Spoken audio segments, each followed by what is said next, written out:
गली में बैठा अब्दुल, झोपड़ी में बैठा रोहिंग्या, बंगाल में बैठा घुसपैठिया और जनता के बीच में बैठा अवेसी और राहुल बाबा का चमचा, ये सब मिलकर के अपेक्षा बोलिए या स्ट्रैटेजी बोलिए कर रहे हैं कि फिर से मोदी हटे और हिंदू कटे और फिर से कश्मीर से लेकर कन्याकुमारी तक कब कटे। ये स्ट्रैटेजी चल रही है। पसमानदा मुसलमानों के एक हाथ में कुरान और दूसरे हाथ में कंप्यूटर लेकर आ जाना है तो भी मोदी जी को वोट करेंगे। उन्होंने कहा अरे हिजाब तो हमारा इस्लाम है। कब है भैया? सूरह नूर में भी जिल्बाब है, हिजाब नहीं है। फिर उन्होंने कह दिया कि स्कूल के ड्रेसेस देखिए इतने टाइट टाइट शर्ट और छोटे छोटे स्कर्ट होते हैं। मैंने कहा लाहौल बिला कुव्वत अस्तगफिरुल्लाह कि आप छोटी छोटी बच्चियों का टाइट टाइट शर्ट और छोटा छोटा स्कर्ट आप आंखें निकाल निकाल करके बटन की तरह देखते हैं। मतलब आपके ऊपर तो लानत बरसनी चाहिए। वो मंच पर खड़े होकर के कहते हैं 15 मिनट के लिए पुलिस हटाओ, सबके सर तन से जुदा हो जाएंगे। अगर मान लीजिए कि एक बार 15 मिनट के लिए अर्जुची पुलिस हटा ही दिया जाता है तो क्या 14% जीतेगा या 82.7% जीतेगा? मेरा मानना है कि अवैसी अगर वाकई में मुसलमानों का लीडर होता तो वो सबसे पहले ये बताता कि जो मुसलमान मर्द बलात्कार कर रहे हैं उनको हम इस्लाम से बेदखल करते हैं। नमस्कार दोस्तों, हमारे चैनल में आप सभी का बहुत बहुत स्वागत है। दोस्तों, हम उम्मीद करते हैं बहुत बढ़िया होंगे, ईश्वर की कृपा से बहुत ठीक ठाक होंगे। दोस्तों आज का जो वीडियो होने वाला है, नाजिया इलाही खान भारत की बेटी जो कि वकील हैं और उन्हीं के साथ में पाकिस्तान की आरजू काजमी जी जो कि खास करके भारत और पाकिस्तान के बीच में जो बात करती रहती हैं। और नाजिया इलाही खान बहुत ही अच्छा बात करती रहती हैं, सभी के लिए आवाज़ उठाती रहती हैं। नाजिया इलाही खान जो है गरीबों का आवाज़ उठाती हैं, सभी लोगों का आवाज़ उठाती रहती हैं, जो कि उनको बहुत ही जानकारी है भाई हर चीज़ का। दोस्तों आपसे रिक्वेस्ट है कि आप वीडियो के अंत तक बने रहोगे तो आपको बहुत कुछ इस वीडियो में सीखने को मिलेगा। दोस्तों वीडियो पसंद आए तो वीडियो को शेयर करना, लाइक करना, कमेंट बॉक्स में अपनी राय रखना, चैनल सब्सक्राइब करके बेल आइकन पर प्रेस कर लेना ताकि ऐसे न्यू वीडियो हम आपके लिए लाते रहें। चलिए वीडियो को शुरू करते हैं। देश को संभालने के लिए 1947 से लेकर के 2013 तक में जितने भी प्रधानमंत्री आए हैं उसमें से सबसे सक्सेसफुल प्रधानमंत्री मोदी जी रहे। अगर देश के वासियों को, देश के युवाओं को, देश को सुरक्षित रखना है तो मोदी जी को वोट करेंगे। देश के वासियों को, देश के युवाओं को शिक्षित होना है तो मोदी जी को वोट करेंगे। देश के वासियों को, देश के युवाओं को, देश की सेना को और भी इनहांस और इम्प्रूव करना है तो मोदी जी को वोट करेंगे। पसमानदा मुसलमानों के एक हाथ में कुरान और दूसरे हाथ में कंप्यूटर लेकर आ जाना है तो भी मोदी जी को वोट करेंगे। अगर मुसलमान बेटियां वाकई में निकाह, मुत्ता, मस्यार, हलाला, तलाक जैसे कुप्रथाओं से और अश्लीलता के नंगे बाजार से निकल करके सेफ और सिक्योर और सेल्फ आइडेंटिफिकेशन को लेकर के मैदान में उतरना चाहती हैं तो भी मोदी जी को वोट करेंगी। अगर जीडीपी को हम और ऊपर देखना चाहते हैं तो भी मोदी जी को वोट करेंगे। अगर बाकी देशों से, इस दुनिया के बाकी देशों से, मुसलमान मुल्कों से हमारे रिलेशन और भी खूबसूरत हो और भी बायलैटरल रिलेशन अच्छे हो तो भी मोदी जी को वोट करेंगे। देश की इकोनॉमी को अगर तीसरे पोजीशन से दूसरे पोजीशन पर हम लेकर जाना चाहते हैं तो भी मोदी जी को वोट करेंगे। मेड इन इंडिया से वेड इन इंडिया तक और लक्षद्वीप से लेकर के चांद तक अगर वाकई में दोबारा और तरक्की चाहिए तो भी मोदी जी को वोट करेंगे। तो जहां तक मैंने देखा और ग्राउंड लेवल पर जनता से मैंने बात की, जनता के भीड़ में जाकर के मैं खड़ी हुई, वहां पर मैंने एक रिक्शा वाला को भी देखा और एक बड़े बिजनेसमैन को भी देखा, एक मर्सिडीज वाले को भी देखा, एक ऑल्टो वाले को भी देखा, एक टेम्पो वाले से भी बात हुई।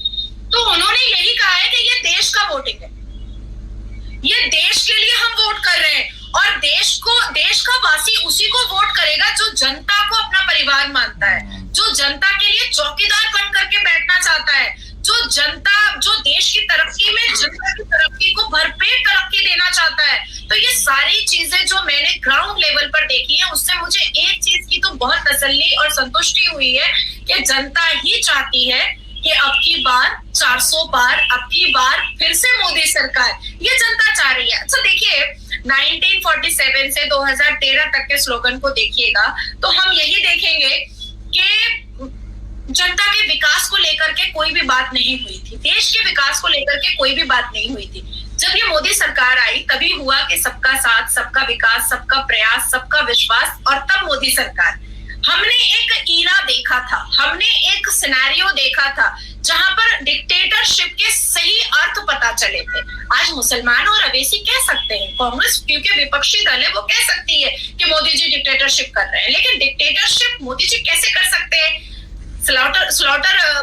साधु स्लॉटर इंदिरा गांधी जी ने करवाया, उसके बाद फिर इमरजेंसी इंदिरा गांधी जी ने लाया, उसके बाद फिर सारे न्यूज, प्रिंट मीडिया, बुलेटिन, उसके बाद फिर रेडियो, ये सारे चीज को बंद किसने करवाया? इंदिरा गांधी जी ने अपने सरकार को बचाने के लिए करवाया। विपक्षी दलों को बिना किसी क्राइम के और बिना किसी केस के जेल बंदी किसने करवाया था? इंदिरा गांधी जी ने करवाया था। यहाँ तक कि लालू प्रसाद की बेटी का नाम जो मीसा है, वो भी एक एक्ट लेकर के इंदिरा गांधी जी आई थी और उन्होंने विपक्षियों को जेलबंदी करवाई थी। और लालू प्रसाद यादव जो बिहार के बहुत बड़े नेता हैं, जो कई बार अपनी बीवी को और खुद भी मुख्यमंत्री रहे हैं, उन्होंने मीसा अपनी बेटी का नाम ही रख दिया था। और क्यों रखा था? ताकि इंदिरा गांधी जी ने जो अत्याचार किया है विपक्षी दलों पर, वो कभी भूले ना। वो जब अपनी बेटी को पुकारे तो इंदिरा गांधी जी का अत्याचार उनको समझ में आए। तो इसको कहते हैं डिक्टेटरशिप। अभी आप सबसे ज्यादा जियोपॉलिटिक्स पर काम करती हैं, आप जियोपॉलिटिक्स का नॉलेज आपके पास आरजू जी भर पेट है। अभी आप मुझे बताएं कि 10 साल में क्या आपको एक बार भी भारत से एक ऐसी आवाज या ऐसा प्रूफ आपको मिला कि डिक्टेटरशिप चल रहा है? आई डोंट थिंक कि आपको मिला होगा। अब रोड पर नमाज पढ़ेंगे तो हम तो बोलेंगे ना। 7 साल की 9 साल की बच्ची को आप बोलिएगा कि ये लड़की है, जवान है, इसका निकाह करना चाहिए, तो हम तो बोलेंगे ना। अब आप छोटे छोटे मासूम 9 साल के बच्चे को, 11 साल के बच्चे को कोई साजिद और नावेद आकर के गला काट देगा, रेत देगा, बोटियां कर देगा, तो हम तो बोलेंगे ना कि इसको जेल भेजो। हम कैसे बोलेंगे? नहीं, बिल्कुल इस पे बोलना भी चाहिए। लेकिन एक चीज और नाज़िर, जो मैंने अभी कुछ दिन पहले मौलाना रशीदी भी आए थे चैनल पे, आपके और मेरे फेवरेट तो मैंने उनसे पूछा था कि कोई बड़ा मुस्लिम लीडर हमें क्यों नजर नहीं आता। मतलब अवैसी साहब हैं, ठीक है, मान लिया, लेकिन उनके पास टोटल 2 सीट्स हैं एक बहुत बड़ी पार्लियामेंट के अंदर। फिर अगर कोई मुस्लिम लीडर आता भी है तो वो गर्ल्स एजुकेशन पे या वुमेन एम्पावरमेंट पे बात नहीं करता, वो सिर्फ शरिया की और हिजाब की ही बात क्यों भारत में की जाती है आपके ख्याल से? देखिए, सबसे पहले तो मैं आपको बता दूं कि अवैसी सिर्फ एक क्षेत्र का लीडर था। वो हैदराबाद की एक कॉन्स्टिट्यूएंसी जो उसके बाप दादा ने 1984 से पकड़ करके रखा था, वो 2019 तक पकड़ करके रखा गया। लेकिन अभी उनके विपक्ष में जो भारतीय जनता पार्टी से माधवी लता जी आए हैं, वो तो बहुत तेज तर्रार और फायर लेडी है। फायर लेडी मतलब जिससे अवैसी के पैर हिल चुके हैं, उसकी पेशानी पे पसीना आ चुका है। अब आपने कहा कि ये बहुत सही बात है कि आज तक कभी कोई मुसलमान लीडर जो मुसलमानों के पक्ष में और मुसलमानों के हित में इस्लाम के दायरे से बात कर ले सीधा सीधा, वो नहीं कोई कर रहा है, कोई नहीं कर रहा है। मेरा मानना है कि अवैसी अगर वाकई में मुसलमानों का लीडर होता तो वो सबसे पहले ये बताता कि जो मुसलमान मर्द बलात्कार कर रहे हैं उनको हम इस्लाम से बेदखल करते हैं, जो मुसलमान मर्द किसी की हत्या कर रहे हैं मासूमों की, हम उसको इस्लाम से बेदखल कर रहे हैं। मुसलमान लीडर नहीं है। अवैसी साहब क्या करते हैं, कार्टून की तरह, एक मतलब शिनचैन की तरह वो मंच पर खड़े होकर के कहते हैं 15 मिनट के लिए पुलिस हटाओ, सबके सर तन से जुदा हो जाएंगे।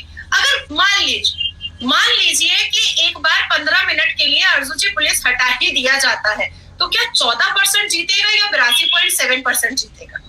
ये तो बहुत कॉमन सेंस वाली बात है कि तुम किसको चमका रहे हो। मगर वो जब भी आते हैं या जब भी कोई लीडर आता है, कोई मुसलमान लीडर, तो वो फीमेल एजुकेशन की बात नहीं करता, फीमेल एम्पावरमेंट की बात नहीं करते, हिजाब के पीछे पड़े रहते हैं आज के जमाने में। उसके बाद इसी तरह की बातें, शरिया की बात की जाती है। तो ये थोड़ा सा अपने आप को अपडेट क्यों नहीं कर रहे हैं?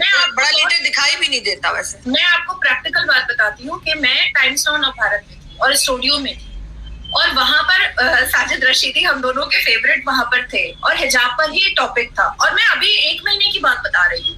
उन्होंने कहा अरे हिजाब तो हमारा इस्लाम है। कब है भैया? सूरह अल-नूर में भी जिल्बाब है, हिजाब नहीं है।